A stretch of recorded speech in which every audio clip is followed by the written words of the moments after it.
Bueno, pues muy buenas tardes. Damos inicio a nuestro webinar.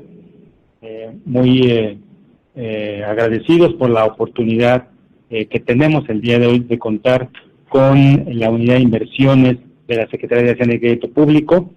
Damos la bienvenida a cada uno de los asistentes que amablemente también se conectan en esta tarde a través de esta plataforma, y vamos a invitar al licenciado Francisco Treviño, moderador del panel, para comenzarlo. Muchísimas gracias y bienvenidos.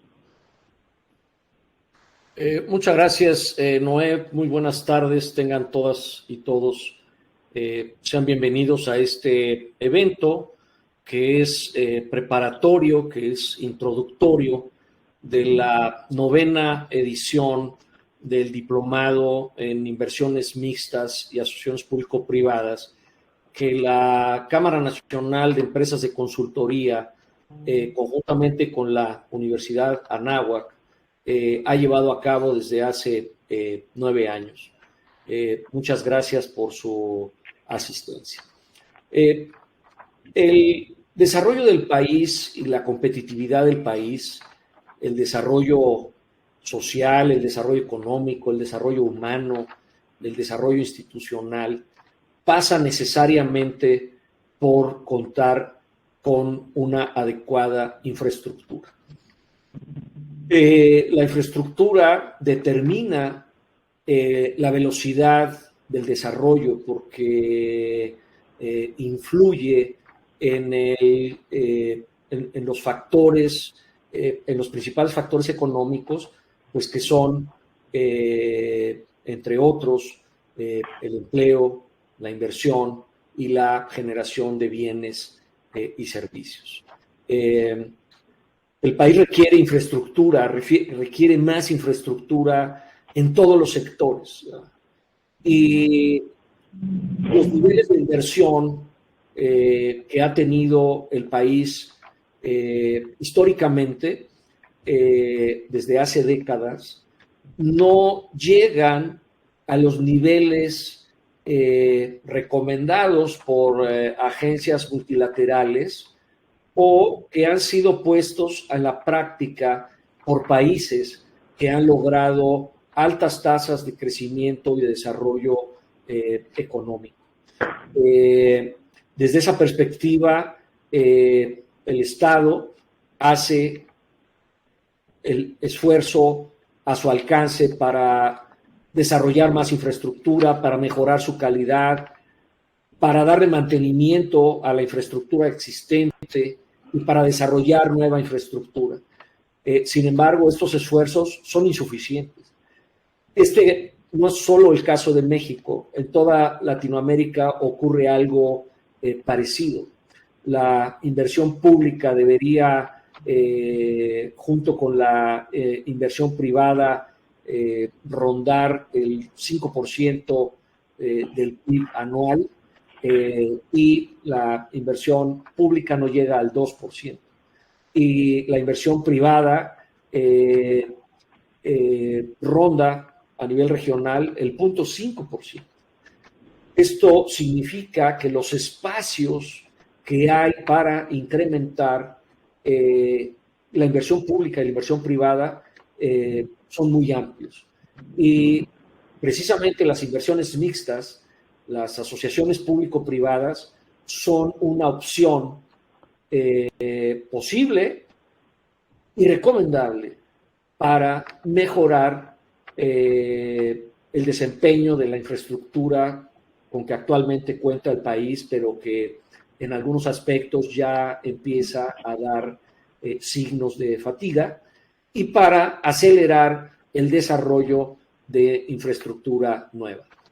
Sobre esto versarán las intervenciones de los muy destacados especialistas que van a participar con nosotros en este seminario. Le ruego al maestro Juan Carlos Sierra, presidente de la Cámara Nacional de Empresas de Consultoría, tuviera bien brindarnos su mensaje de bienvenida.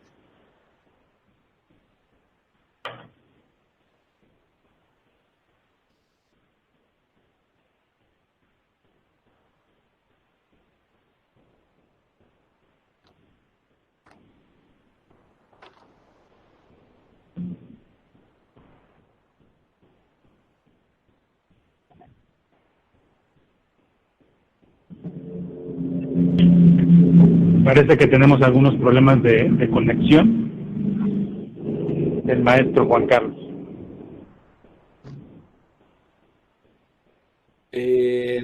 Doctor Reyes, quisieras, por favor...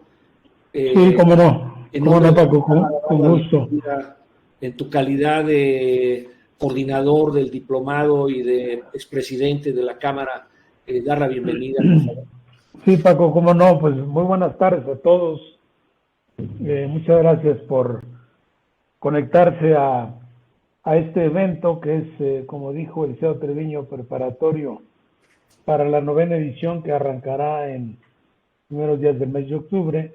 Y realmente es un placer para la Cámara poder tener la oportunidad de recibir a destacados funcionarios de la Unidad de Inversiones de Hacienda, particularmente en esta sesión, y entiendo que tendrá la primera participación el licenciado Antonio Dorantes, que es el responsable dentro de la Unidad de Inversiones de Hacienda del tema de acciones público-privadas, y sin duda que resulta para la Cámara de particular interés escuchar lo que Toño nos pueda comentar sobre la visión que en este momento tiene la Unidad de Inversiones de Hacienda respecto de la cartera de proyectos que se han venido registrando o que se pueden registrar y que sin duda abonarán a este desafío que comentaba Paco Treviño, ¿no? del gran rezago que se tiene en general en la región y en México. Desde luego que los temas de pandemia han jugado su papel y no se ha logrado tener un ritmo de inversiones como el que hubiera sido quizá en otras circunstancias. De tal suerte que para la Cámara y para todos los que estamos conectados en este momento, sin duda que será de sumo interés el escuchar al licenciado Dorantes en su intervención. Creo que ya está aquí Juan Carlos. Juan Carlos, me tomé el atrevimiento de presentar al licenciado Dorantes. Si quieres complementar o hacer algún mensaje, con mucho gusto. Gracias, muy amable. Parece ser que está un poquito inestable la línea. La conexión. Y hay un poquito de cambio en el programa.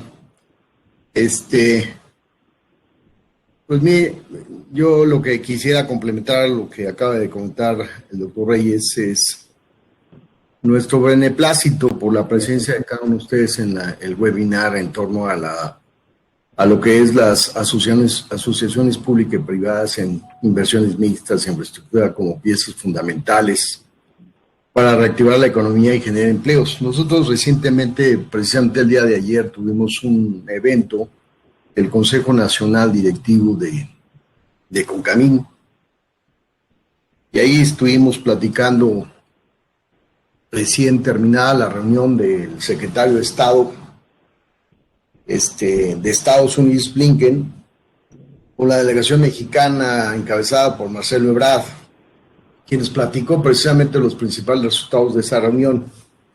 Y uno de los aspectos fundamentales que nos anticipó de esa reunión claramente fue la gran cantidad de recursos e inversiones que se vienen con motivo de los cambios, que de alguna manera los criterios de inversión están cambiando a nivel mundial. Antes uno de los principales criterios era la globalización y era el criterio de tener el costo más barato. Así que entonces el costo de la mano de obra, con independencia de dónde estuviesen, se volvía sumamente importante en términos competitivos. Sin embargo, ese criterio ya cambió por las circunstancias actuales. Déjenme darles un dato como lo que nos comentó Marcelo Ebrard el día de ayer en la noche en la cena. Es que el tema de semiconductores se ha vuelto un cuello de botella muy importante a nivel mundial. Además que por la pandemia, la logística en términos de buques y transporte marítimo se ha vuelto sumamente cara. No solamente ha subido una cantidad del 100%, sino hasta 300, 400 y 600% los precios de los buques y los transportes. Y eso ha encarecido demasiado, entonces dejó de ser importante la parte de semiconductores en términos de abaratar costos de producción y se volvió un tema estratégico, porque ahora muchas de las cadenas de valor, que particularmente depende de semiconductores como es el sector automotriz, dejó de ganar mucho y ha dejado de producir bastante. Y eso ha afectado a muchas economías, sin dejar de mencionar a Estados Unidos. Y en esa reunión, entre otros aspectos, trataron precisamente de cómo de alguna manera la inversión extranjera se vuelve sumamente importante en términos de tener cercanía con los centros de producción y distribución. Ese famoso nearshoring, que está muy de moda ahorita actualmente, se está trabajando, y están comentando la importancia.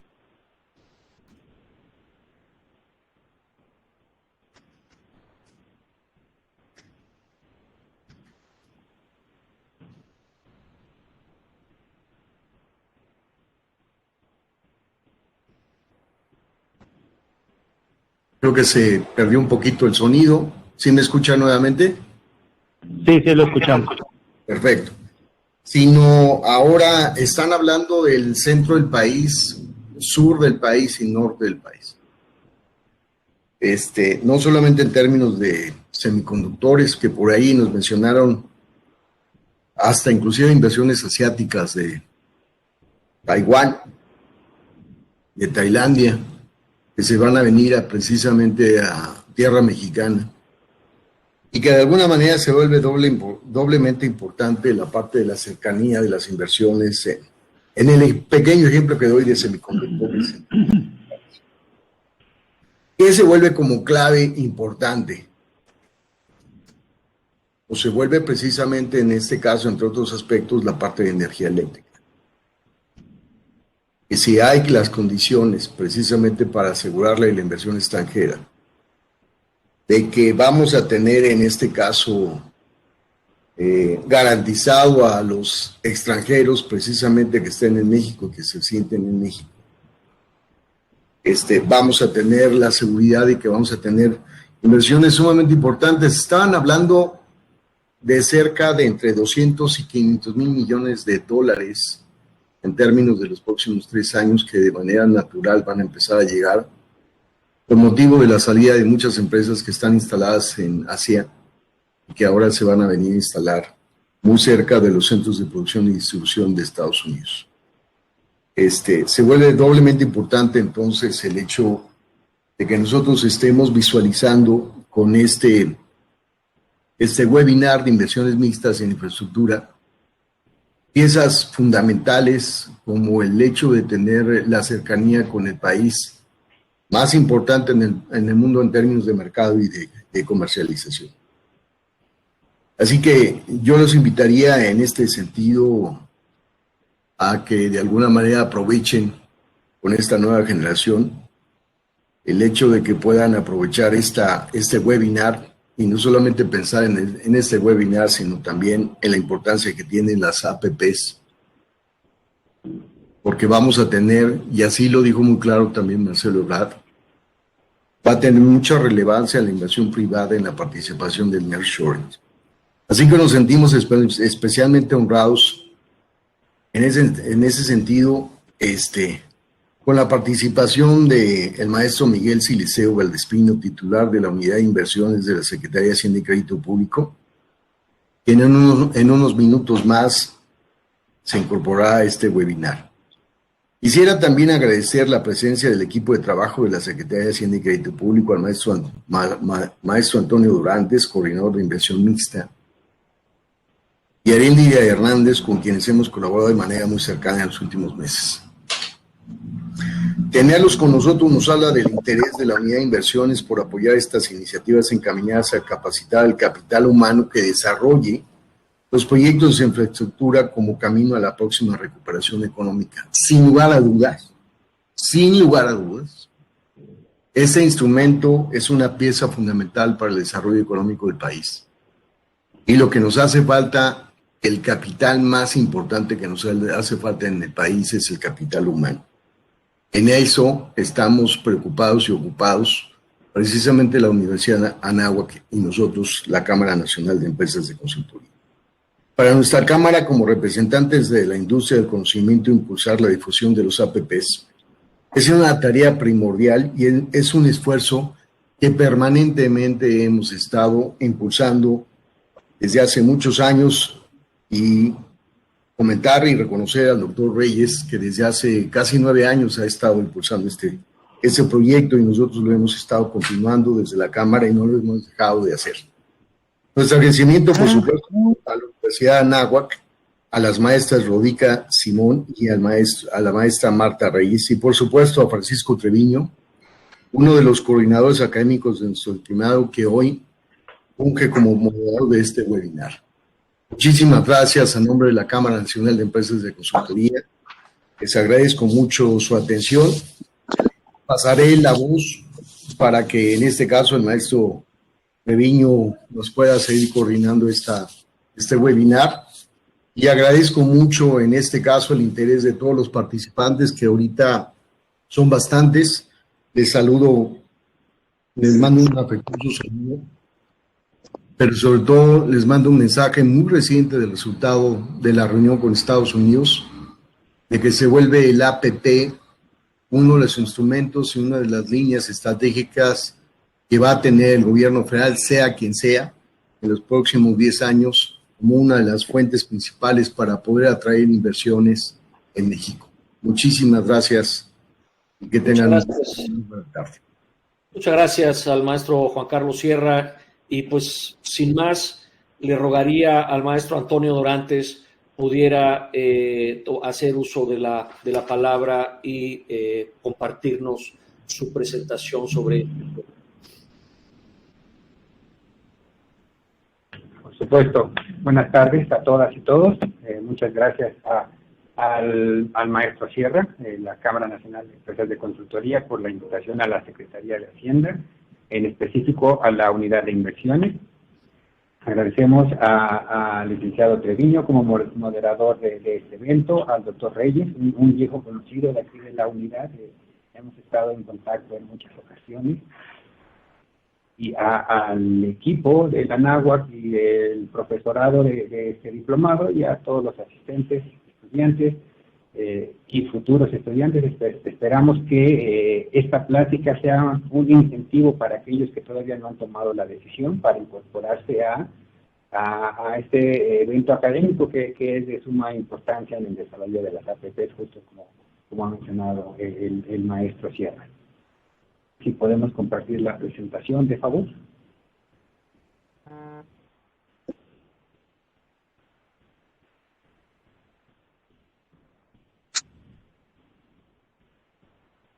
En lo que pueden apreciar la presentación, les voy contando la estructura de la misma.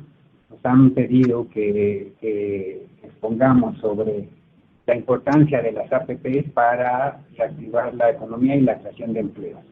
Ahí fue una primera dinámica y discusión entre la unidad de inversiones. ¿Qué exponerles, qué contarles a este público? Obviamente no íbamos a irnos detalladamente sobre qué es una APP y cómo funciona, porque eso es lo que estarán viendo en el diplomado, es meter el gusanito para aquellos que no han tenido contacto con este esquema de financiamiento, es platicarles cómo se ve la economía en este sentido y qué espera la Secretaría de Hacienda. Y fundamentalmente, que creo que es el valor agregado de nuestra participación, es cómo interviene la Secretaría de Hacienda en este proceso. ¿Valida? ¿No valida? ¿Cuáles son las acciones que se toman? ¿Cuál es la participación del gobierno federal en la promoción, registro y seguimiento de este tipo de proyectos? Que creemos que es algo que les puede ser muy útil. para los futuros egresados y egresadas del diplomado probablemente estén trabajando en una consultoría afiliada a la Cámara o en un gobierno, ya sea federal o estatal, y entonces el conocer los procesos, que pudiera ser muy, muy obvio, más allá de los resultados que dé una evaluación, es también parte fundamental de la misma, porque si solo atendemos los indicadores de rentabilidad en sus diferentes modalidades, pudiéramos no estar satisfaciendo o no facilitando la conclusión de este registro si no conocemos por completo el proceso y la guía que requieren los proyectos que van con recursos públicos. En esta ocasión voy a hacer referencia a recursos presupuestales federales, pero en caso de APPs estatales, la gran mayoría de sus leyes APP locales son un espejo de la ley federal, entonces estaríamos abarcando la mayoría de los casos, pudiera aplicarse en las diversas entidades federativas de este país. Entonces, avanzamos, por favor. Lo primero, que es el marco macroeconómico, pues qué mejor momento de mencionar. Se espera que el proyecto de presupuestos de egresos de la Federación 2023, que se presentó apenas el 8 de septiembre pasado. ¿Avanzamos? Aquí, para ver cómo va este tema, o ir conociendo cómo es el ciclo presupuestario, pues explico brevemente. En marzo, las dependencias hacen sus peticiones de recursos, hablando en cuestión de infraestructura, que es un documento, bueno, es un ejercicio llamado mecanismo de planeación. Ahí es donde cada dependencia, órgano o entidad federal presenta a la Secretaría de Hacienda en qué está planeando ejercer sus recursos para el siguiente ejercicio fiscal. Empieza la discusión, asignación y registro en junio, julio, agosto, con el objetivo de al 8 de septiembre tener una propuesta del Ejecutivo hacia el Legislativo del llamado paquete económico, que incluye los ingresos, miscelánea fiscal en caso de que se esté planteando una reforma en ese tipo, y el gasto, que es de lo que estaremos abocando, ¿no? El proyecto de presupuesto. Después del 8 de septiembre y a más tardar el 15 de noviembre, el Legislativo aprueba o modifica y aprueba este ejercicio y deja de ser proyecto de presupuesto y se convierte en el decreto de presupuesto, que empezará a ejercerse el 1 de enero del siguiente ejercicio fiscal. Por eso estamos hablando del PPEP 2023. ¿Qué es lo que en lo que se fundamenta este ejercicio? Que no deja de ser, como habrán de imaginarse, es un ejercicio de estimaciones, de mucho análisis, que tiene que estar fundamentado en ciertas condiciones. ¿Cuáles son las condiciones globales que ahorita se aprecian y se esperan para el ejercicio 23? Pues obviamente se continuará una desaceleración económica. Estamos hablando de México, pero no solo en el país, sino en muchas regiones del planeta. ¿Cuáles son los motivos? Pues hoy hay un conflicto geopolítico importante que a la fecha en que se elabora, es decir, ahorita, no se vislumbra un término inmediato, y eso seguirá afectando la economía nacional. Estas circunstancias tienen un tema o contribuyen a generar presiones inflacionarias, y en consecuencia hay que considerar la posibilidad de recesiones, no solo en el país, esto estamos hablando de nivel global. Esto va a desencadenar o podría desencadenar una menor producción industrial. Todo esto es paso a paso que podrán leer con muchos muchos autores a nivel mundial que hablan sobre escenarios similares. Obviamente, bajo este complejo panorama, siempre habrá una versión muy pesimista y una versión muy optimista.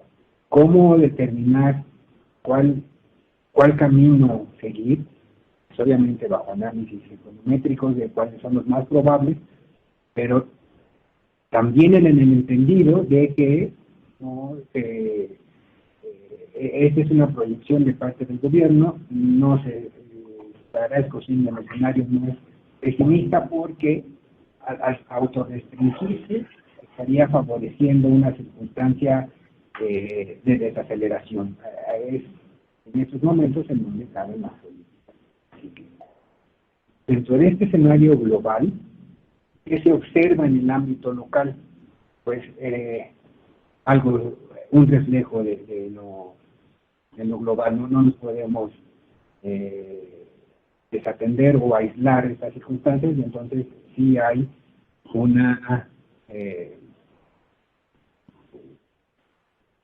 un impacto hacia la economía mexicana esperado en el 2023. Habrá, o el PP considera un crecimiento limitado en algunos sectores,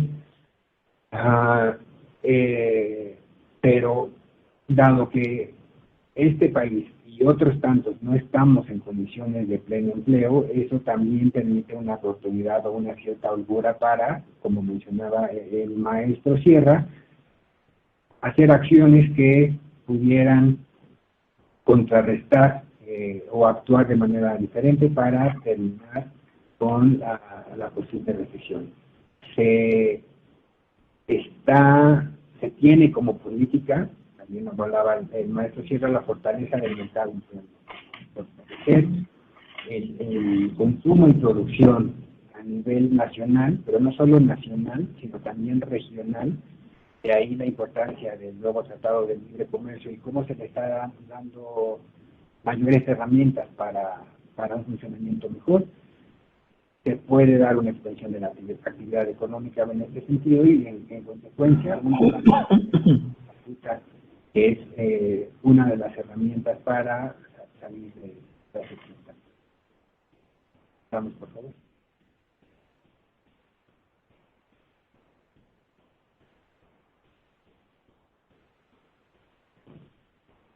¿Qué tiene como fundamentos en cuanto a lo que nos compete este paquete económico? Hay un error, era de 2023, no 2022. Es evidente el tema prioritario de esta administración es la inversión social. Los programas sociales emblemáticos del gobierno son fundamentales para aminorar el impacto de la circunstancia interna y externa, y parece que más bien indudablemente han estado dando resultados. El gasto social en este gobierno ha sido muy importante, ha sido creciente y ha tenido consecuencias positivas para la población. Adicionalmente,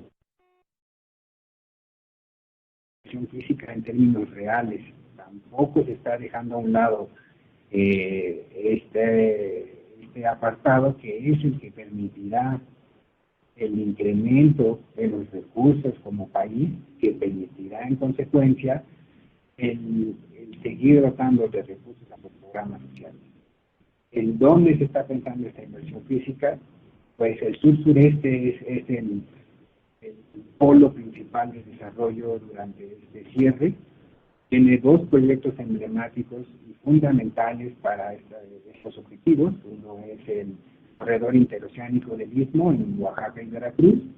El otro es el Tren Maya. Ambos se están visualizando como grandes generadores de empleo, grandes potenciadores de la actividad económica y gran factor para contrarrestar la desigualdad regional que hoy tiene el país.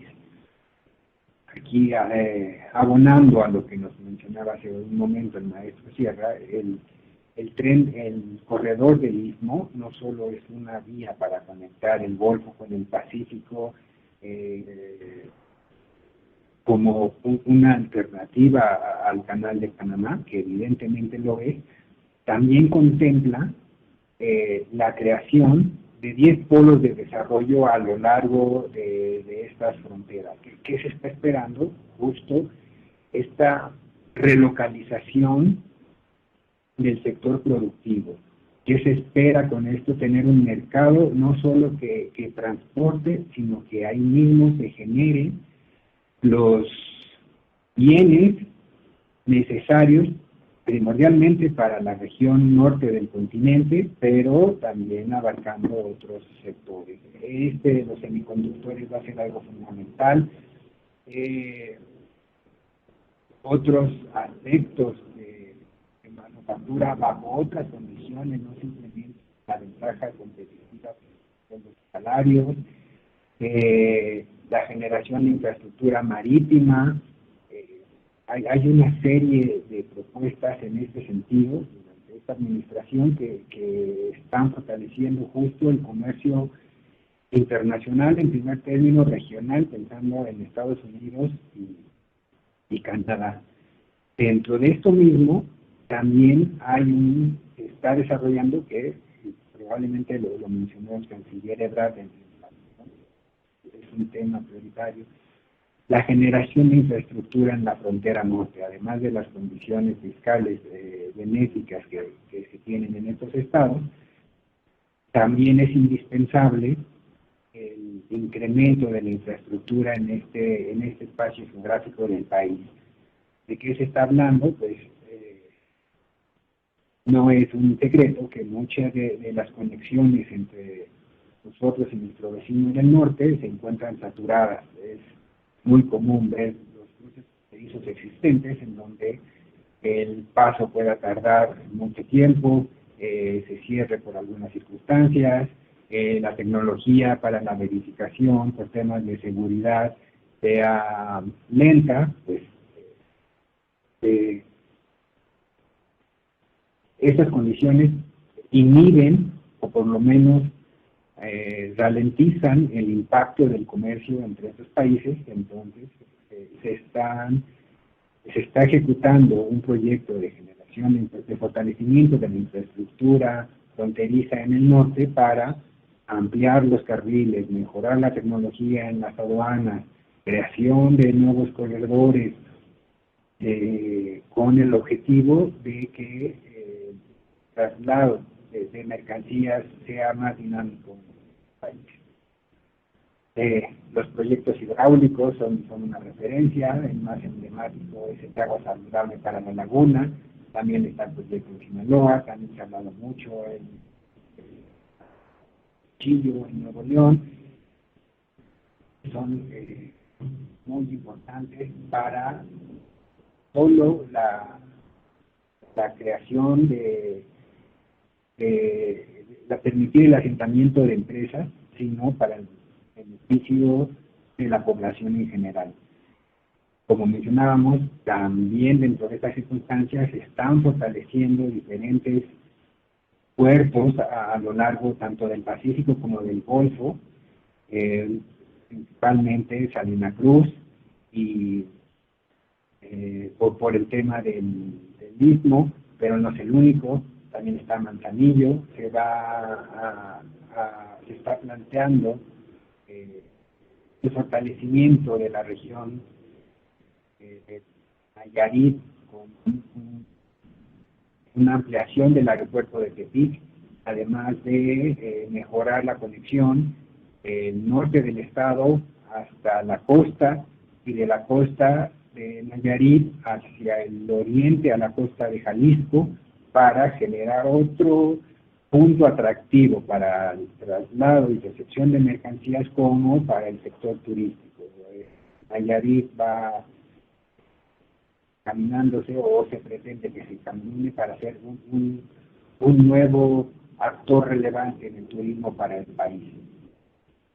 Y como es sabido, la cuestión energética y fortalecer nuestra soberanía en el tema tampoco ha quedado atrás en esta administración. El más emblemático es Dos Bocas.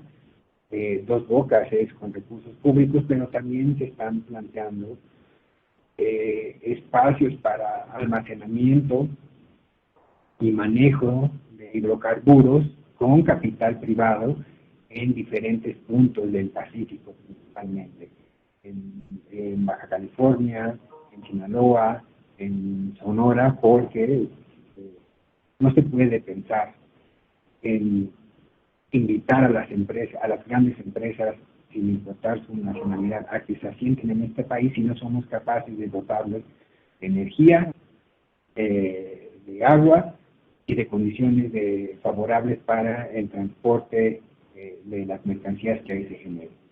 Y finalmente, una de estas grandes obras o propuestas dentro de este paquete en términos de infraestructura es un programa Internet para Todos. Hoy es una asociación público-privada, justamente, ha tenido algunas dificultades, ya se está fortaleciendo en ese sentido, pero es la intención de tener la comunicación suficiente para que ya no existan o se reduzcan sustancialmente los puntos del país en donde no hay acceso a Internet, porque se entiende el dinamismo que esto genera para el bienestar social y para la generación de actividades productivas. Siguiente, por favor.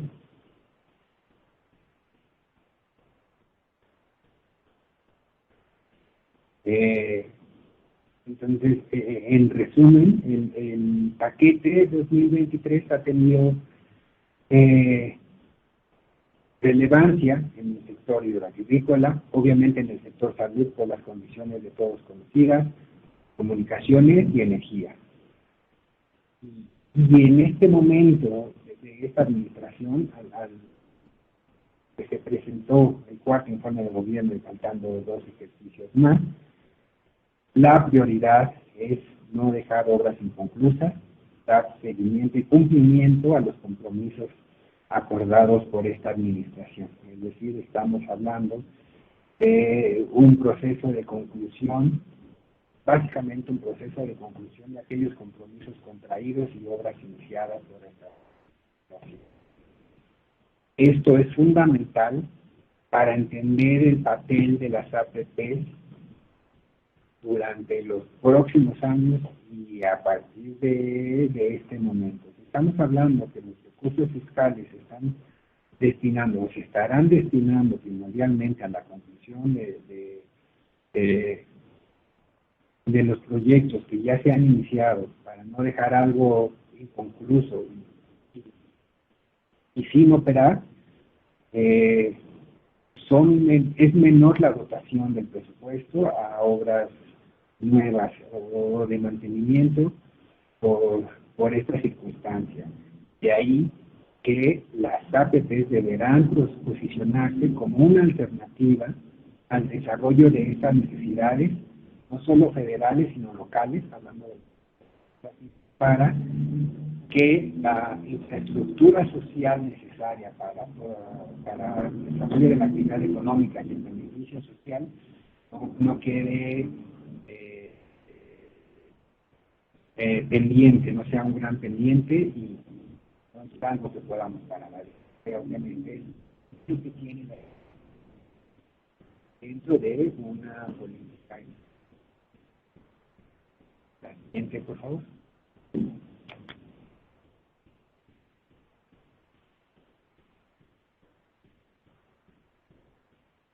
Siguiente. Entonces, ahorita estaríamos hablando de qué van las APPs, cómo está, de qué estamos hablando cuando hablamos de APPs y el papel de la unidad de inversión. Esto muy probablemente lo van a estar viendo en el diplomado, pero estamos hablando básicamente de 2 tipos de APP. Voy un poquito más rápido porque no hay tiempo. Lo primero que quiero mencionarles es que el marco normativo vigente en México sobre APPs es uno de los más importantes en América Latina. Esto es fundamental para entender la promoción que como Estado mexicano se le ha dado a este esquema de financiamiento, no solo en esta administración, sino en administraciones pasadas. La ley APP, su reglamento y los lineamientos para el análisis costo-beneficio, honestamente, no porque trabaje en Hacienda, no le piden mucho al marco normativo de los principales países en desarrollo y tampoco a los principales países desarrollados. En América Latina destacan Colombia, Perú, están haciendo un muy buen trabajo en este esquema. Nosotros también, y hay otros países a la vanguardia a nivel internacional, como Australia, el Reino Unido, que van marcando la pauta y aprovechando esas condiciones o aprendiendo de esas características. El marco normativo mexicano puede generar las condiciones para el desarrollo adecuado de este tipo de proyectos. Dentro de las APPs podemos irnos a dos grandes esquemas, los APPs llamados puros y los APPs llamados autofinanciables. Obviamente hay un híbrido, que son los mixtos, que tiene un poco de puro y un poco de autofinanciable. Ahorita me refiero a estos dos para hacer más clara la diferencia. ¿Qué tienen en común? Pues todas las partes contractuales y de largo plazo, y en qué se diferencian, de dónde provienen los recursos para su financiamiento o para el pago por disponibilidad. Ambos deben de tener una relación contractual de largo plazo, ambos hacen pagos bajo un esquema de desempeño y ambos derivan al sector privado el financiamiento, construcción, operación y mantenimiento de la infraestructura. ¿Y en qué difieren? Que los pagos por disponibilidad, en el caso de los puros, provendrán de recursos presupuestarios, y de los autofinanciables, obviamente, del cobro del servicio provisto por la ejecución de la obra.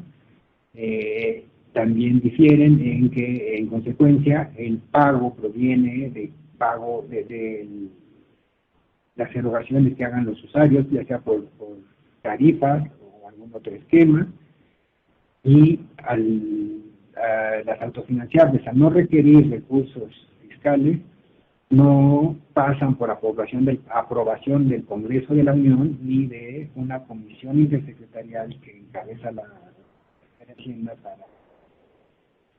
En ninguno de los casos se constituye como deuda pública, pero sí hay que tener en mente o hay que tener en la cabeza que si bien no son deuda pública en el distrito,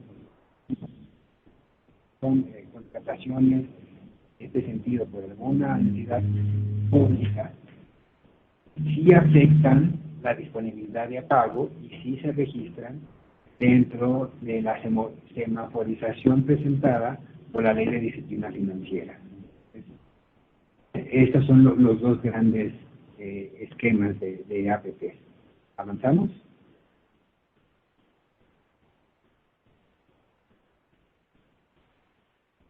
¿Cuál es un periodo estándar de maduración del proyecto?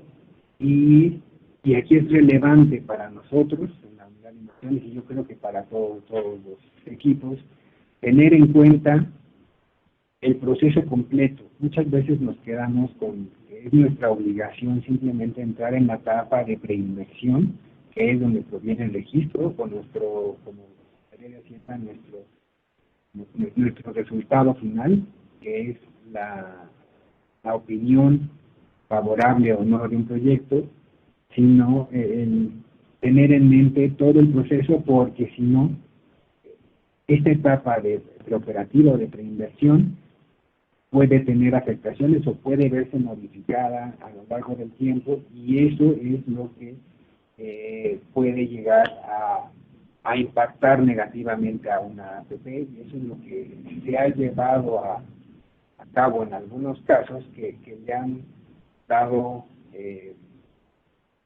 ciertos problemas al desarrollo de algunas asociaciones público-privadas, sobre todo a nivel federal, pero sobre todo a nivel estatal.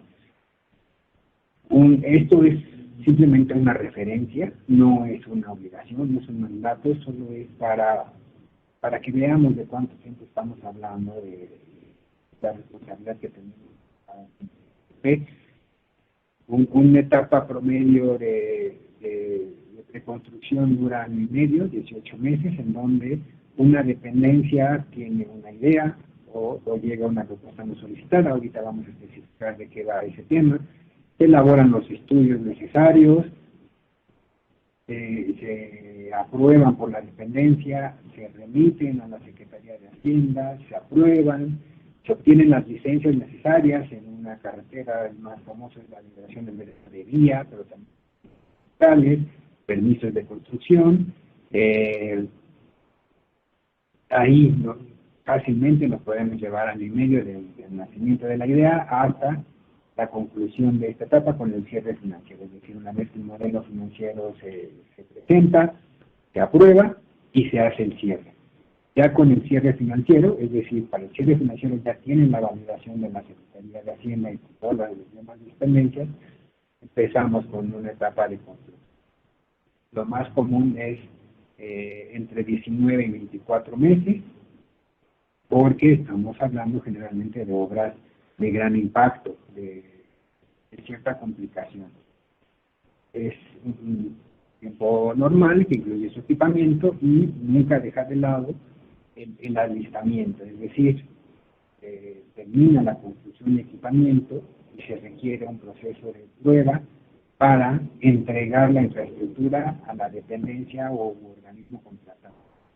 Esto es relevante porque es la propia dependencia promotora quien al final acepta la obra y equipamiento realizado por el privado, y hasta entonces, una de las bondades de este sistema, ya ha validado que todo está conforme lo acordado, empiezan los pagos por disponibilidad, que obviamente pueden incrementándose porque el servicio no necesariamente estará ofreciendo al 100% desde el inicio, pero es a partir de ese momento en que se realizan los pagos. Venimos con una etapa larga de operación y mantenimiento. Podemos irnos a 30 años, podemos irnos a 40 años. Muchas APPs a nivel nacional e internacional empiezan a plantearse objetivos de menor plazo.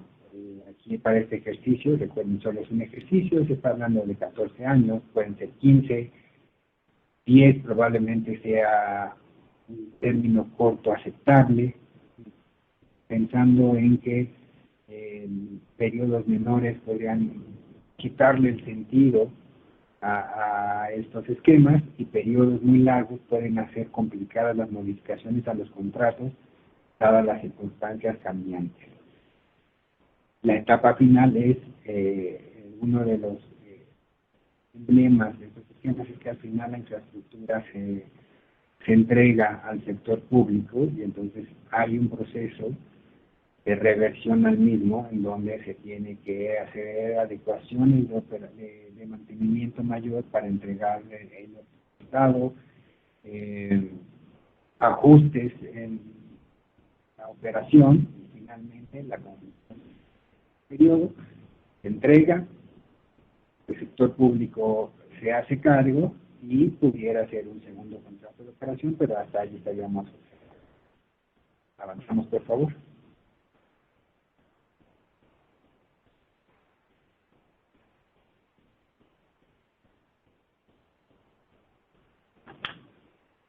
La parte fundamental para nosotros, unidad de inversiones, en cuanto a las inversiones público-privadas, es justo lo estipulado en el artículo 14 de la Ley de Asociaciones Público-Privadas. Ese es el corazón del registro de estos esquemas ante la unidad de inversiones. Aquí hago un relato muy breve de cómo vienen las propuestas. Hay dos vías de que nazca una idea. La más común es que una dependencia o entidad tiene una necesidad, y ya sea por conveniencia, que es lo que esperamos en mayor medida, o por falta de recursos presupuestales, que es realmente una circunstancia, pero no esperamos que no sea la que más, se decide realizar un proyecto bajo una asociación público-privada. La Secretaría de Hacienda lo tiene que avalar, lo avala mediante dos registros. Probablemente muchos de ustedes ya conocen de qué va la rentabilidad socioeconómica del proyecto, que ese es el paso 1, pero y una vez avalada esta propuesta satisface una necesidad social, se tiene que demostrar que es financieramente viable, y en un tercer momento que es mejor realizarlo bajo un esquema de asociación público-privada que mediante una obra pública tradicional. ¿Cómo se hace esto? Mediante las 9 fracciones que competen a este artículo 14, que es lo que aquí se revisa y al final se habla. ¿De qué estamos hablando? De una viabilidad técnica, una viabilidad de muebles, bienes y derechos para el proyecto, los cuales tienen que ser en todos los casos de dominio público, es decir, de propiedad pública, que se cuente con las autorizaciones o propuestas de autorizaciones para el desarrollo, que sea jurídicamente viable, que sea ambientalmente viable. El 6 es llamado ACB, o análisis de eficiencia, la rentabilidad social del proyecto, que demuestre socialmente viable. Y los últimos 3 ya tienen que ver un poco más con estimación. Presentar las estimaciones de inversión y aportaciones. El 8 es determinar la viabilidad económica y financiera del proyecto, y una vez con todo lo anterior, se realiza un ejercicio en donde mediante una asignación y cuantificación de los riesgos, se determina o no que esto es conveniente realizarlo como APP por encima de una obra pública tradicional, y eso es conocido como el comparador público. Avanzamos, por favor. Para diferenciarlo de una obra pública tradicional, es fundamental hacer un análisis de conveniencia, es decir, una asignación de riesgos. Hay riesgo que se va a quedar el desarrollador, otro se va a quedar el sector público y unos más van a ser compartidos. Esto se estima su probabilidad de ocurrencia, su probabilidad de impacto, y se cuantifican en términos monetarios. Si los riesgos que se transfieren al desarrollador, es decir, al privado, son lo suficiente como para hacerlo conveniente por encima de todos los riesgos, de que la totalidad de los riesgos los público, entonces se determina la conveniencia de realizar una asociación público-privada. Los riesgos más comunes encargados al desarrollador, bueno, fundamentales los financieros. Sí o sí, los riesgos financieros los asume el desarrollador. Esto incluye la adquisición de créditos, tipos de cambio, los sobreplazos, los sobrecostos. En el sector público, obviamente, tiene que ver con permisos, licencias, pagos de derechos y aprovechamientos, el diseño conceptual. Esto nace en el sector público, y los compartidos son o pueden ser algunos temas contractuales que ahí deben de quedar bien identificados. Ya discontinuar un servicio, es decir, que por causas de fuerza mayor no imputables al privado, se puede plantear un esquema en donde entre las partes se defina quién asume qué parte del riesgo. Esto es muy relevante para determinar la conveniencia, y debe de venir muy claro, muy específico en el contrato, perfectamente detallado en los contratos. Es algo que va a dar viabilidad en el largo plazo a un proyecto de asociación público-privada. Siguiente, por favor. ¿Cuál es este proceso de autorización? Pues es lo que hablaba, y me voy un poco rápido. En el paso 1, que tenemos arriba a la izquierda, las entidades y dependencias preparan un plan, preparan un proyecto, planean, hacen los estudios y lo asumen como propio. Se presenta en un primer momento el análisis costo-financiero, el análisis costo-beneficio. La unidad de inversión, el de la Secretaría de Hacienda, lo aprueba o no lo aprueba. Si no lo aprueba, regresamos al punto 1. Si lo aprueba, entonces ya cuenta con la viabilidad económica, y entonces pasamos a los siguientes apartados del artículo 14. Se plantea el registro del APP. Si no es viable, con fundamento en el artículo 14, volvemos a empezar, y si es viable, la unidad lo registra, lo pasa a una Dirección General de Programación y Presupuesto, también de la Subsecretaría de Egresos. Se avala, esto estamos hablando de los proyectos puros, se hace el proceso conducente para avalar el pago por disponibilidad a lo largo del periodo establecido en el contrato, es decir, estas APP en cada proyecto de presupuesto de egresos van, digamos, en la fila VIP, van hasta adelante, lo cual les garantiza la asignación presupuestal en los ejercicios posteriores hasta donde esté establecido su contrato, una vez avalado por el área competente de egresos, esto es lo que estamos viendo en los puntos 5, 6 y 7, la Comisión Intersecretarial, que es un órgano encabezado por Hacienda, pero donde participan diversas dependencias, avala esta circunstancia y se remite a la Comisión de Presupuesto de la Cámara de Diputados. Es posible la licitación del proyecto y es justo donde mencionábamos en una diapositiva previa estaríamos terminando la etapa de preinversión. ¿Estamos?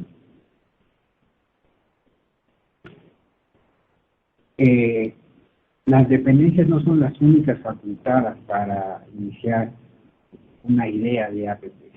La propia ley tiene un amplio apartado para propuestas no solicitadas. Estas propuestas significan que un privado, sea el que sea, puede acercarse a la cantidad del ramo en el cual quiere implementar una obra, lleva estudios a nivel de prefactibilidad y esta dependencia puede o no aceptarlos. Es decir, tiene que justificar, tiene que presentar una manifestación de interés. Estos estudios de prefactibilidad del artículo 14 tiene que hacerse cargo de esta propuesta no solicitada. La dependencia evalúa, analiza y evalúa y determina si procede o no procede. Si procede, no significa que esta empresa o consorcio privado va a ser el ganador de la ejecución de este proceso, porque no podemos hacer caso omiso a la ley de adquisiciones. Va por obra pública, va por un proceso de licitación, si es que los montos así lo determinan, que todas las APP son esperables, por lo cual siempre aplica un licitatorio, ya sea público o por invitación restringida, y el proponente, si bien no gana, le dan, llamémosle, puntos extra en el proceso licitatorio, o incluso la dependencia está facultada para comprarle los estudios presentados y eso sea su remuneración por este ejercicio y se licita de primera manera. Nada garantiza al proponente que se va a quedar con la licitación, pero sí le da un beneficio en caso de que proceda a su propuesta. Avanzamos, por favor.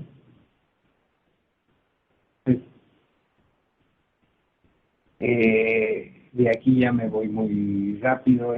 ¿Cuáles son las características de los contratos? ¿Qué debemos de estar observando? Mientras más amplio sea un contrato, un modelo de contrato propuesto en la etapa de preinversión, mejor va a ser el camino para el desarrollo de estas APP. Esto a veces lo pasamos muy de largo, pero cosa que no esté en un contrato, cosa que el privado va a poder reclamar ni el sector público. Y en proyectos de largo plazo hay muchas cosas que pueden cambiar, que si bien estos APP buscan dar una garantía en el largo plazo al inversionista, esta garantía debe estar reflejado en los contratos, en sus anexos, en cómo está propuesto el diseño, cómo está propuesto el equipamiento, cómo está propuesto el reequipamiento y en qué momento y bajo qué condiciones, cuáles serán los mecanismos de supervisión y, como veremos un poco más adelante, cuáles serán los indicadores de desempeño y los mecanismos de pago. ¿Estamos? Este es un ejemplo burdo de este camino que tendría que llevar una dependencia. Aquí se hizo a manera para hacerlo comprensible qué tendría que hacer el ISSSTE, que es una dependencia federal que hoy tiene 2 contratos APP, 4 contratos APP, hay 4 hospitales del ISSSTE, que es el mecanismo.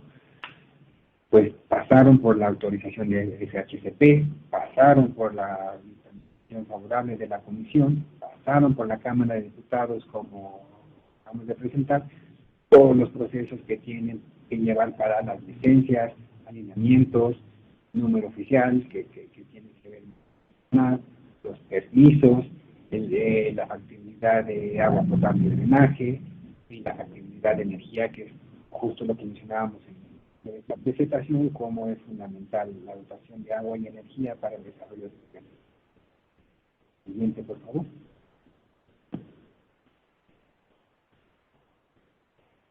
Todo esto se engloba en el programa de obra, donde incluyen los proyectos, las partidas y sobre todo el calendario. Es muy relevante el calendario porque esto es un elemento para las penalizaciones. Estos APPs consideran no solo estándares de desempeño, sino tiempos de ejecución. Esa es una gran ventaja para el sector público y también una gran ventaja y obligación para el sector privado. No solo estamos hablando de la calidad del servicio prestado, sino el plazo en el que se entregarán estas obras. Esto hace, eso pone presión a los dos actores para que existan las condiciones de entregar en tiempo y obra. Sabemos de muchas obras de infraestructura pública que pasan los años y ven el tiempo pasar y no avanzan, no se mueven como quisieran, tanto a nivel estatal como federal, que en el caso de las APPs los incentivos a que esto suceda son mucho menores, porque si fuera por comisiones del sector público, se le tiene que compensar al sector privado. Y si fueran por obligaciones no desarrolladas del sector privado, le impacta en el pago que va a recibir una vez entregada la obra. Es decir, hay incentivos para los dos actores relevantes para terminar en tiempo y forma la infraestructura generada mediante este esquema. Siguiente, por favor. Aquí, al ser 18.6, me voy a ir, solo lo voy a mencionar muy rápido porque me gusta que ya diera unas palabras y sé que también para preguntas y respuestas. Aquí lo único que queremos expresar es todos estos elementos que deben de quedar muy claro en la parte normativa fundamentada en la rentabilidad social y financiera, que es cómo se hace la provisión de servicios, cómo se realiza la administración, cuáles son los tiempos, cuáles son las mejoras, cuáles son los procesos los estándares que deberán estar entregando a lo largo de la operación y mantenimiento, la vida útil de la sociedad. ¿Seguimos? Esto nos lleva a la evaluación del desempeño de la organización. Aquí se tiene que medir, encontrar indicadores en donde se mida, y esa es una tarea de deshebrar el problema entre el público y el privado, una gestión, un acuerdo de qué es lo que vamos a medir, bajo qué estándares, en qué periodicidad, para que la infraestructura en cuestión siempre tenga las condiciones pensadas o acordadas entre las partes. Siguiente, por favor. ¿Cómo se hace esto? Justo mediante el mecanismo de supervisión. Las dos partes se encontrarán, acordarán quiénes estarán haciendo las supervisiones de obra, bajo qué elementos, y generalmente existe un tercero independiente para valorar y validar estas circunstancias. Siguiente. Esto tiene como consecuencia, y es el objetivo final del privado, y algo que tiene que tener en mente el público, disculpen, es el mecanismo de pagos. Normalmente se hacen pagos mensuales, es decir, a más tardar el día 15 del mes posterior, el privado entrega un reporte de lo que está realizando, bajo qué estándares y cuánto espera recibir. Obviamente el contrato va a estar a precio del momento en que se firma y considera un ajuste inflacionario al momento del pago.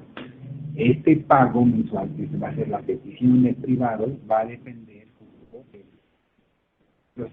la evaluación de los indicadores en donde pudieran o no existir deductivas.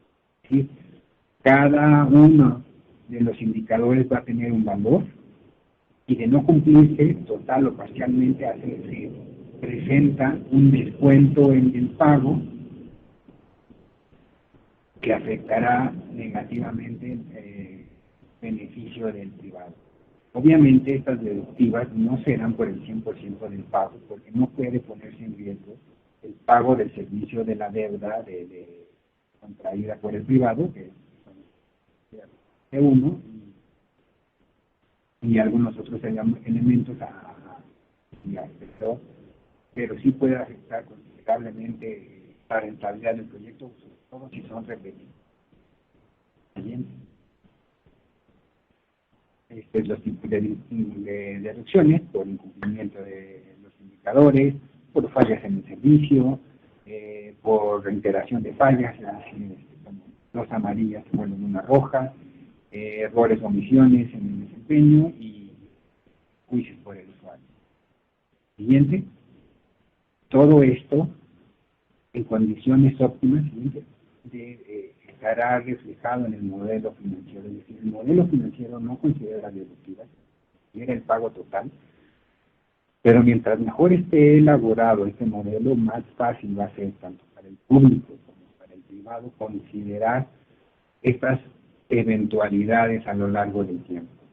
Una mejor presentación de las estimaciones de costos, un buen estudio de demanda, un buen estudio de cobro por el servicio va a ser lo que permita tener un contrato robusto y viable para las dos partes y establecer la rentabilidad esperada del sector privado.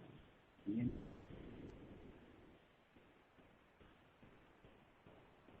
Esto nos lleva en su momento de inversión, al cierre de financiero, cuánto se tienen costos, como las condiciones en las que se obtiene el financiamiento, porque si bien en la licitación el privado va a estimar unas condiciones bancarias que no necesariamente van a ser las que obtenga una vez que recurra a la solicitud formal de obtención préstamo, hay circunstancias, cambia el proceso de licitación a la circunstancia real y a eso se entiende pues. Siguiente.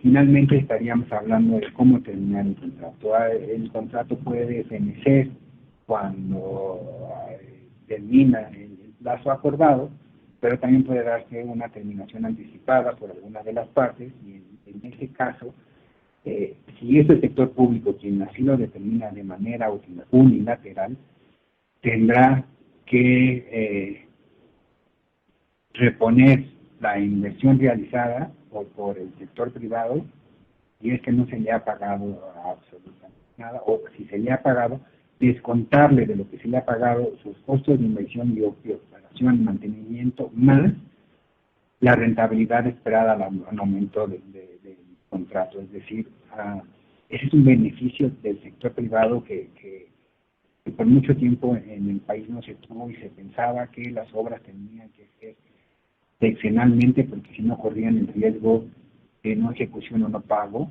En este caso, si esta administración, por ejemplo, desistiera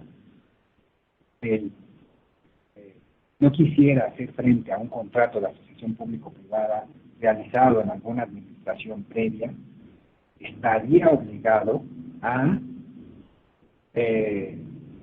pagar, a reponerle al privado sus costos ejercidos al momento de la determinación, más una rentabilidad esperada según se establezca en el contrato. En caso del privado es otra circunstancia, digo, de que el privado sea quien decida sería otra circunstancia, pero creo que es la pública la que más hace relevancia. Con esto estaríamos terminando la presentación, expresando y esperando que haya quedado un poco más claro cómo se ve desde el sector público, qué se requiere para ejercer los recursos para una asociación público-privada que venga con recursos presupuestales, y agradezco su atención.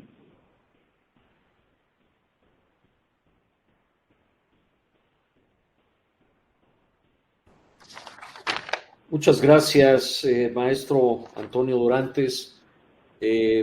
Muy clara su presentación, nos ha hecho un magnífico resumen del proceso y las aplicaciones de las asociaciones público-privadas que regula la Ley Federal de la materia y que sin duda ha sido aplicada en diversos proyectos hoy en operación en México. De acuerdo con nuestro programa, se encuentra con nosotros el maestro Miguel Siliceo Valdespino, titular de la Unidad de Inversiones de la Secretaría de Hacienda y Crédito Público, a quien le confieso que siempre he considerado que la dependencia bajo su responsabilidad es una de las dependencias más importantes del gobierno federal. Desde esa silla se puede conducir, se puede orientar el sentido del desarrollo nacional, y por eso nos sentimos muy orgullosos de tenerlo a usted el día de hoy acompañándonos. Le cedo el uso de la palabra, maestro. Gracias. Pues muy brevemente, veo aquí caras conocidas. Reyes, ¿cómo estás? Buenas tardes. Y a los compañeros, digo, es difícil. Primero que todo, realmente agradezco muchísimo la invitación de poder dirigirnos a ustedes en este inicio de este diplomado de mucha relevancia tanto para México como para la misma Cámara.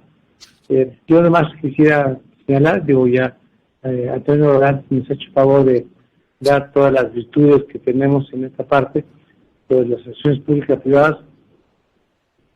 Vemos aquí con simpatía en la unidad de inversiones, en la parte gubernamental. Parece haber un cierto estigma por el tema de los APPs en general, pero realmente no hay ninguna institución en contra de que esto no pueda favorecerse o apoyarse o desarrollarse en nuestro país. Pensamos que sí es una alternativa de poder llevar a cabo los proyectos donde realmente hay una sinergia entre el sector público y el sector privado. Realmente la única clave en esta es que sean números que hagan sentido, que sean razonables, en beneficio del país y obviamente en beneficio de los empresarios que están dispuestos a invertir en este tema. Yo brevemente les deseo tengan mucho éxito en este diplomado. Celebro tal vez por dos cosas esta iniciativa. Primero, pues siempre seguir preparándose, estudiando, tratando de ver cuáles son las mejores prácticas internacionales, nacionales, contar con profesores y experiencias de primer nivel, siempre es muy útil. En una sociedad donde tenemos mayor educación y mayor oportunidad de poder crecer, siempre es positivo para el país y para nosotros. Y segunda, pues también reiterarles que acá en las inversiones hemos logrado construir una muy buena relación con todos ustedes. Es que les ofrezco, nos ponemos a su disposición para cualquier asunto que crean que podamos abonar, podamos rebotar, o bien algo que puede ser muy probable, que derivado de este seminario, de este diplomado que se va a iniciar, hay algunas ideas que surjan que podrían ser materializadas a nivel del gobierno federal. Simplemente les digo que acá somos todo oídos, estamos en la mejor recepción de escuchar alternativas que pudieran beneficiar este tipo de instrumentos financieros que promuevan la generación de riqueza, la generación de empleos y una mejor infraestructura para el país. Pues gracias por la oportunidad, los celebro mucho. Les reitero, aquí tienen el correo electrónico nosotros, acá en esta parte, tienen el correo electrónico ahí los compañeros que ven en la pantalla, y cuenten con que estamos en la mejor posición de apoyar y tratar de ver lo que podamos mejorar a nivel gubernamental en beneficio de todos nosotros. Muchas gracias. Muchas gracias, maestro. En la parte final nos acompañan el doctor Reyes Juárez, la maestra Marta Reyes y el maestro Juan Carlos Sierra, a quienes les pediría un comentario final antes de concluir este seminario. Reyes, si fuera tan amable. Sí, Paco, muchas gracias. Bueno, pues realmente ha sido muy interesante escuchar tanto al licenciado Dorantes como al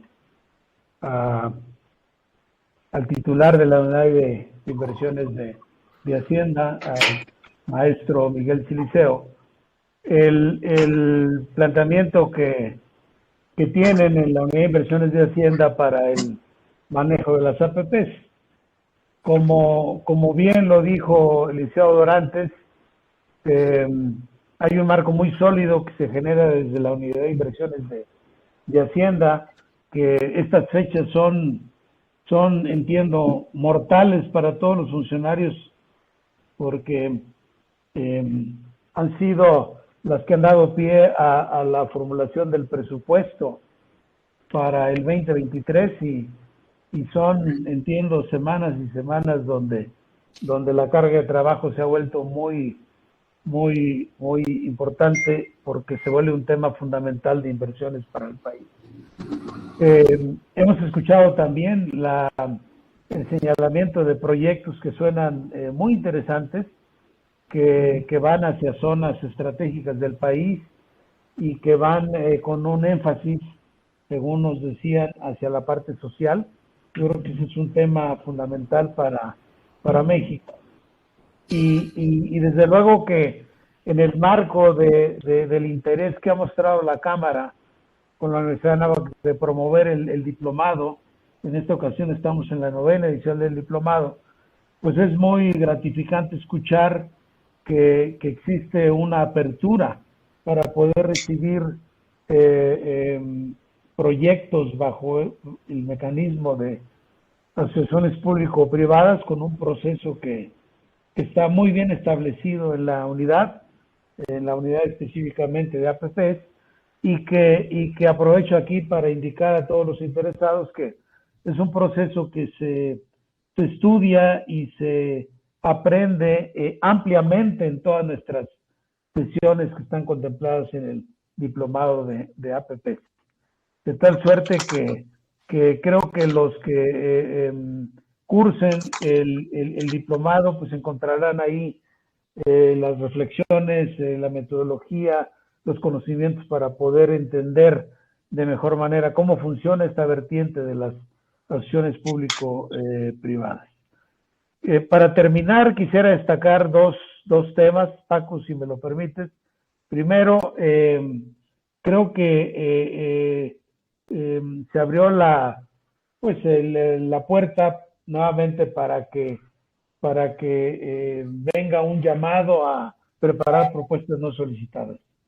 Esta ha sido una vertiente que se estudia también ampliamente en el diplomado, y creo que es fundamental para México que esta llave quede abierta, porque es un mecanismo, como ya lo explicó con todo detalle el licenciado Dorantes, muy útil para llevar proyectos pertinentes a la mesa, para poder plantear proyectos que den soluciones en términos de las prioridades que tenga el país y las dependencias, y que sin duda pues van a venir a complementar un panorama de inversión que siempre se antoja complicado, restrictivo, a la luz de toda una serie de consecuencias que vienen desde la pandemia, y desde luego al reconocer también toda una serie de prioridades que estamos enfrentando, pero también de oportunidades para para, como lo decía el maestro Sierra, deben poder impulsar proyectos que abonen a las labores de infraestructura logística para el país, que va a ser muy útil para aprovechar todas estas oportunidades de cara a los propósitos de apertura del Tratado de Libre Comercio y de las oportunidades que se dan con la relación que se ha dado y que se ha quebrantado con toda la ruptura de cadenas logísticas, principalmente con Asia.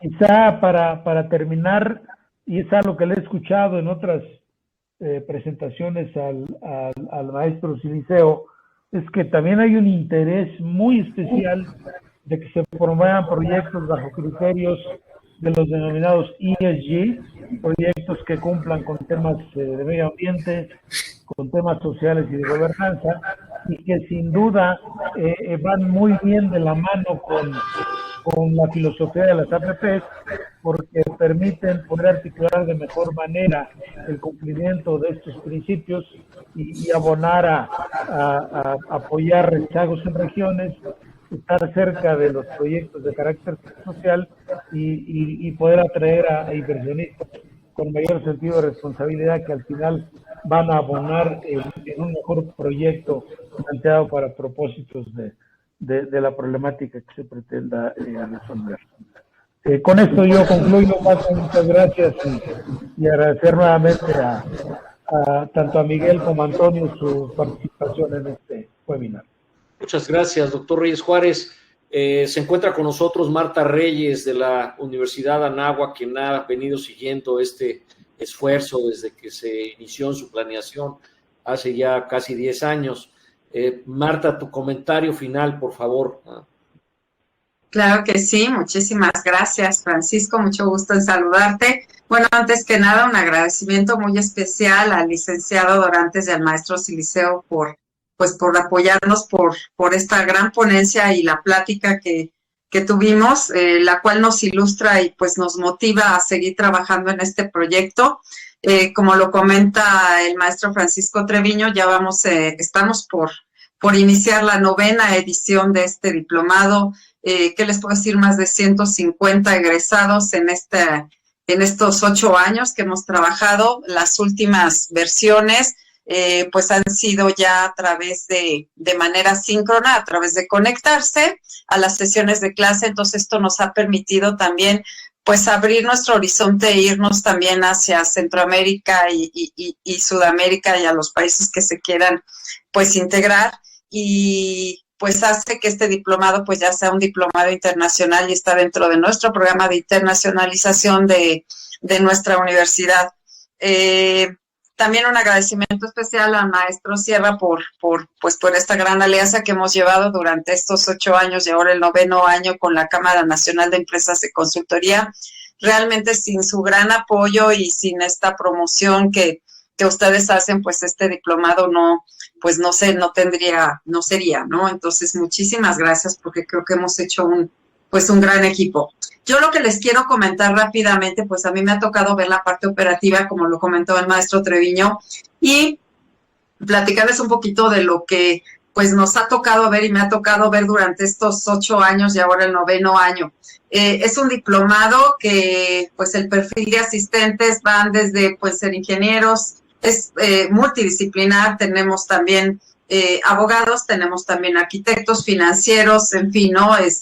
Esto hace muy rico el programa. ¿Por qué? Porque entre todos los equipos de trabajo pues se hace una gran interconexión, se intercambian ideas y se intercambian experiencias, no solo con la experiencia y la gran experiencia que tienen nuestros docentes, que son más de 20 docentes, ahorita les voy a platicar un poquito los que participan en este diplomado, sino también las mismas experiencias del grupo de asistentes, ¿no? Siempre hay muy buen ambiente, hay por ahí ya una red de egresados de este diplomado que entre ellos se comunican, se pasan información, en fin.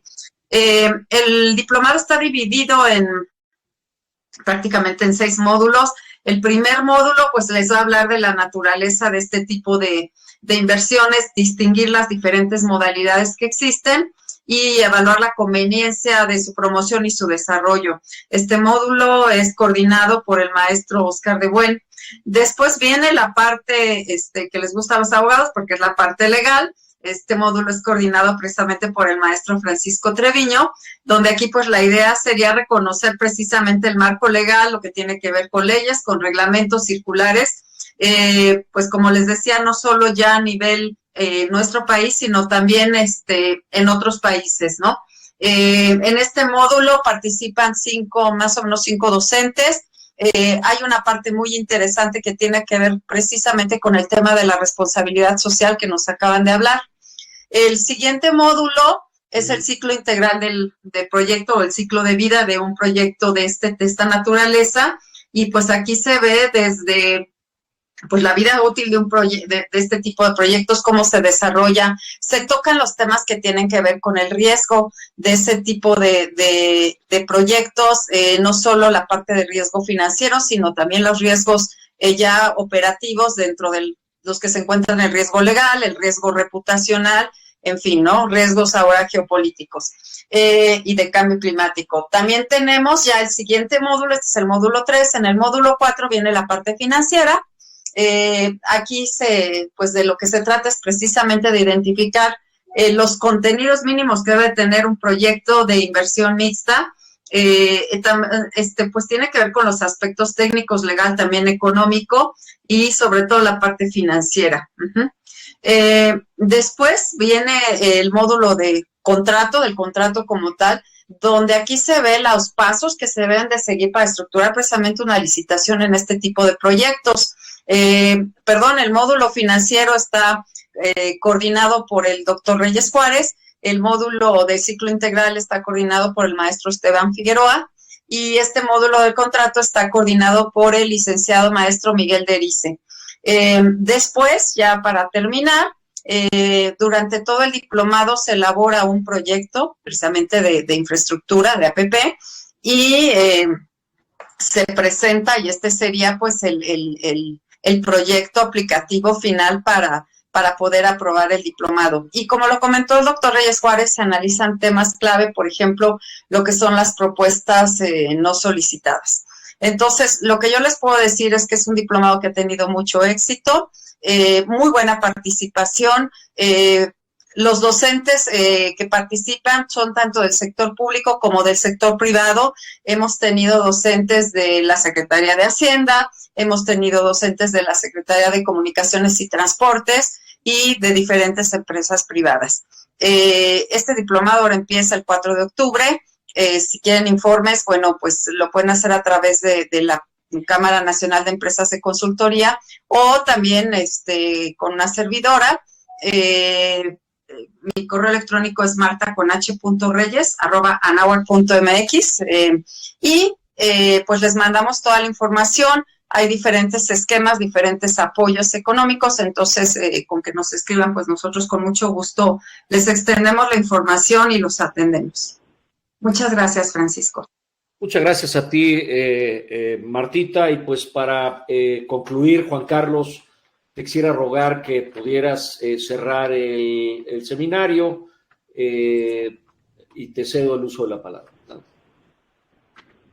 Muchas gracias, Francisco. Miguel, me da mucho gusto saludarte y también agradecerte a ti y a tu equipo. La verdad es, como siempre, es una excelente presentación. Comentaba en un principio de la charla, la reunión que tuvimos ayer por la noche con Marcelo Ebrard. Sin repetir la historia, lo que platicamos y complementando a lo que nos comentó prácticamente el secretario fue la gran entrada de recursos internacionales en inversiones que van a entrar en los próximos 3-4 años en el país. Destacaba mucho el tema de inversiones que van dirigidas inclusive a la fabricación en México de semiconductores, por parte de la parte asiática y de algunos otros países. Entonces el sector automotriz era un tema muy importante, el sector agrícola era otro tema importante, el sector agua era otro tema, el de energía era otro importante, el de logística era otro importante, de los que recuerdo rápidamente, Después nos van a compartir la presentación y con mucho gusto también la compartiremos con ustedes, pero al menos el lado positivo y optimista de parte de Marcelo Ebrard después de terminar la charla que tuvo con el secretario Blinken del secretario de Estado de Estados Unidos, nos transmitió al menos ese nivel de optimismo. Y bueno, la verdad es que todo el sector empresarial que representamos con Camín, nosotros lo que hemos estado comentando es que la verdad de las cosas es aportamos cuando menos el 40% del Producto Interno Bruto del país. Aportamos poco más del 70% del empleo formal en el país. También yo creo que uno de los aspectos importantes de la iniciativa privada nos interesa mucho la participación de la iniciativa privada para contribuir con el desarrollo económico, y todo el mundo estamos de acuerdo que el crecimiento económico no es satisfactorio a pesar de que sea crecimiento. Tenemos un gran potencial y si unimos esfuerzos sector público, privado y los demás sectores académicos, como es el caso de la Anáhuac y otras universidades, estamos seguros que vamos a tener un mejor crecimiento de arriba del 4% en los próximos años. Y se presenta una gran ventana de oportunidad. Me parece que todo programa económico, todo desarrollo, tiene que ver mucho, en este caso, con un plan de largo plazo. La infraestructura, tal como ustedes lo presentaron muy bien, no se hace de la noche a la mañana a los estudios. Se llevan su tiempo. Pues nosotros estamos muy de acuerdo con ello. Más vale paso a paso y que de alguna manera los trabajos se hagan con estudios y con una muy buena planeación para que la ejecución sea muy sencilla y no se eleven los costos. Entonces, hemos encontrado y seguiremos pensando en esta Cámara que el factor más importante, sobre todo en este tipo de proyectos, es el factor humano. Y de verdad es importante en este caso que sigamos contribuyendo al factor humano a ir preparando. En la Cámara nos interesa muchísimo el hecho de que los egresados de los diplomados de las versiones anteriores se agrupen. Y pensamos en este caso el llevar a cabo, como lo dijimos desde hace tiempo atrás, una reunión con todos los egresados del diplomado para ver cómo impulsamos, en este caso, su participación muy fuerte en los futuros proyectos de infraestructura, y no solamente tenerlos en México, sino también exportarlos de México, porque hay otros países que nos están diciendo que les interesa mucho la preparación precisamente del recurso humano.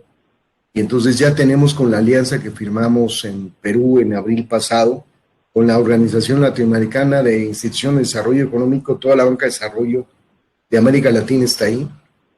Y ya hay varios países que ya están empezando a tener mucho interés en los egresados de nosotros.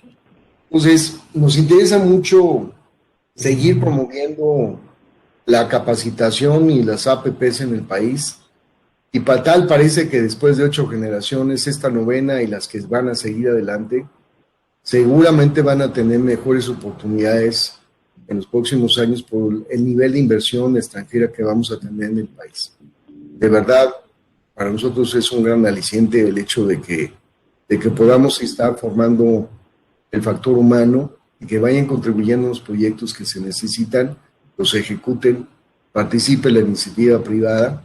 Sobre todo la iniciativa privada demanda mucho el factor humano. En la iniciativa privada hay que reconocerlo, no tenemos nosotros personal, equipo de trabajo de tal nivel de conocimiento como el que están adquiriendo en el diplomado, y eso es muy importante para todos nosotros.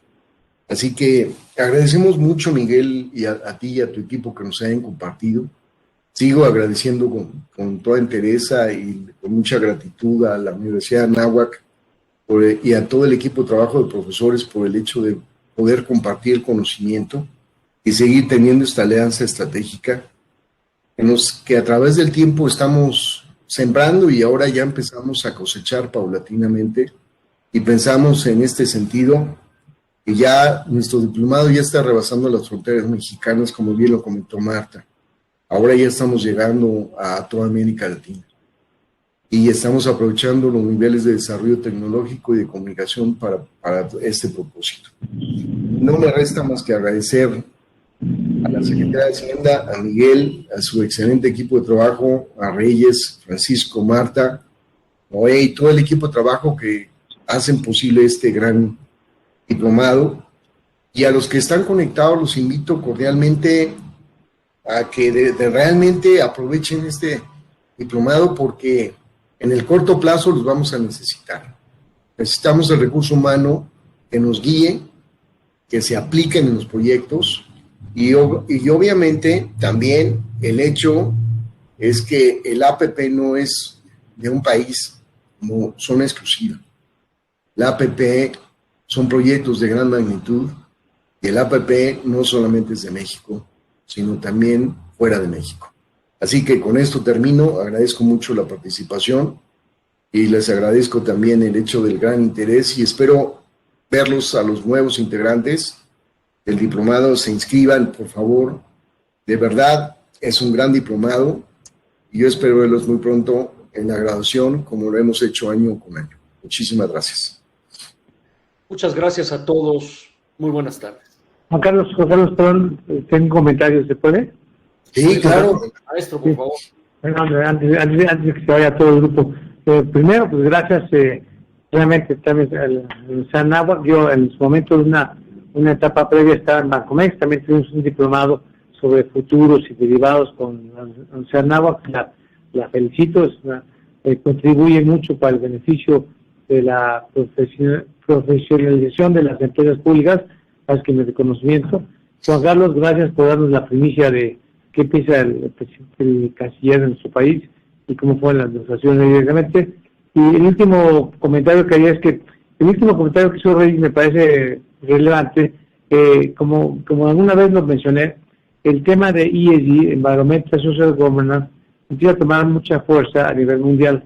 Y un poco siempre lo menciono en el sentido que toda esta participación de las APPs, pues muchas veces requiere la participación de fondos privados, tanto públicos como privados. Y hay algunas instituciones a nivel mundial, de los grandes fondos privados, que se encuentran en el mundo, a cuáles me refiero, pues digo, grandes fondos como BlackRock, Blackstone, Morgan Stanley, etcétera, que deciden ya no invertir en proyectos al menos que tengan una certificación ESG, Environmental Social Governance. Entonces, el programa, tomando en cuenta que está aquí pues la parte docente y que tiene toda estructura, tal vez me permitiría sugerir, tal vez ya existe, si no, tal vez si pudiera dedicarle un poquito más de tiempo al tema de ESG, porque yo pienso que es un programa que viene para quedarse. Entonces, explicar el concepto de ESG, pues realmente requiere un par de horas, pero tratar de entrar un poquito en la práctica, cómo se crea un documento, cómo se conforma, cómo se logra, en qué consisten los 17 conceptos de Naciones Unidas para lograr esta certificación como tal, cuánto cuesta, a quién me dirijo, a quién le llamo, realmente verlo en la práctica, pues es algo que personalmente me tocó hacerlo en Nacional Financiera de Bancomex y no es algo muy complicado, pero sí requiere un poco de tiempo para realmente no se quede únicamente en que es un tema conceptual importante, pero yo me atrevería a sugerir que realmente se lleve de la mano en el proceso de que si en un momento dado alguien que tome el seminario le pidan que al proyecto le busque la certificación ESG, sepa a quién dirigirse, qué despachos existen, cuál es la competencia, cuánto cuesta, cómo se tarda, cómo se elabora lo que se conoce como el Framework Agreement para poder dar paso a la ESG. En esa parte, pues acá en la Universidad hemos tratado de mostrar el tema, con mucho gusto cooperamos en lo que se requiera, todo en beneficio del programa, y es una sugerencia simplemente, si sobre la marcha se puede mejorar, que bien, si no, tal vez para el futuro, pero un poquito tomando el concepto que dijo el doctor Reyes, que me parece que es relevante para este seminario que se pudiera expandir un concepto tan importante hoy en la vida de él. Gracias por darme la oportunidad de hacer este comentario, Francisco, y bueno, un saludo a todos. No, tomamos nota, me parece muy buena recomendación, muy oportuna además, porque tienes toda la razón. Las inversiones en APP fundamentalmente es la combinación pública-privada y no descartemos los fondos privados que hacen inversiones muy fuertes en infraestructura. Así que tomamos nota y con mucho gusto de inmediato nos ponemos a trabajar en esa actualización para ver si la metemos, Reyes, en este periodo del noveno o en el siguiente, pero por lo menos hagamos una actualización con las 8 generaciones en un caso específico de actualización, y podría convenir esta recomendación de Miguel que está haciendo. Con mucho gusto. Gracias, Miguel, por la recomendación. Yo retomo el tema con 2 propuestas. Primero, informar. El diplomado ya desde las últimas 3 ediciones trata el tema de ESG, concesiones que han estado a cargo de expertos del Banco Mundial. Creo que han sido muy útiles. Pero lo que propone Miguel me parece muy interesante.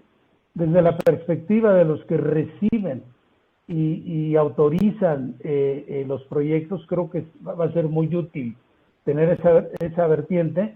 Y yo más bien aquí aprovecho para hacerle una invitación al propio Miguel a que nos acompañe en alguna sesión durante el desarrollo del diplomado para fortalecer esa parte. Creo que sería muy útil, ¿no? Sí, gracias por el reporte. Como siempre lo dije, en la mayoría de inversiones y personalmente y el equipo, cuente con nosotros todo que beneficie el programa. Y es un poquito difícil con una docencia tan alta en la náhuatl, pero haremos nuestro mejor esfuerzo. Encantado. Bueno, pues muchas gracias a todos y muy buenas tardes. Muy buenas tardes. Gracias a todos. Inscríbanse, por favor. Hasta luego, gracias. Adiós.